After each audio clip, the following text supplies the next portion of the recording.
Motivation quotidienne numéro 79.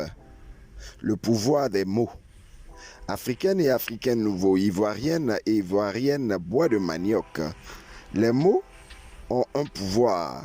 Ils peuvent nous motiver, nous booster, comme ils peuvent nous détruire. Chaque fois qu'une personne prononce des paroles, il laisse une trace chez son auditeur. Écoutons cette belle histoire. Il était une fois un petit garçon qui avait mauvais caractère. Son père lui donna un jour un sac de clous et dit: « Chaque fois que tu perds ton sang-froid, je veux que tu plantes un clou dans la clôture. » Le premier jour, le garçon enfonça 37 coups dans la clôture. Au cours des semaines suivantes, alors qu'il apprenait à contrôler sa colère, le nombre des clous martelés diminuait. Chaque jour, progressivement, il découvrit qu'il était plus facile de retenir son sang-froid que de continuer à planter des clous. Un beau jour, le garçon ne perdit pas son sang-froid et ne planta donc aucun clou.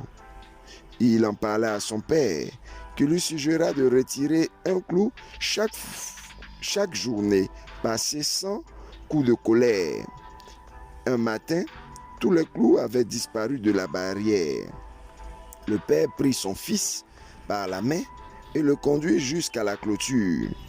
Il lui dit alors: « Tu as bien fait, mon fils, mais regarde à présent les trous dans la clôture. Elle ne sera plus jamais la même.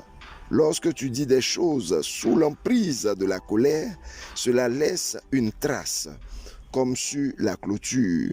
Peu importe combien de fois tu vas te confondre en excuses, la blessure sera toujours là. » Le petit garçon comprit alors combien les mots avaient un pouvoir. Il leva les yeux vers son père et dit: « J'espère que tu me pardonnes, papa, pour les trous que je t'ai causés. » « Bien sûr, mon fils, dit le père. Un proverbe africain dit: « Celui qui désire la pluie doit aussi accepter la boue. » Parole de tendresse et de douceur donne toujours la paix. Parole de haine et de colère donne toujours la violence.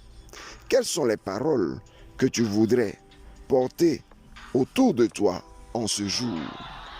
C'était ton coach Paul Blanchard-Raquet, influenceur au naturel, bois de manioc. Nouvelle idée, nouveau départ.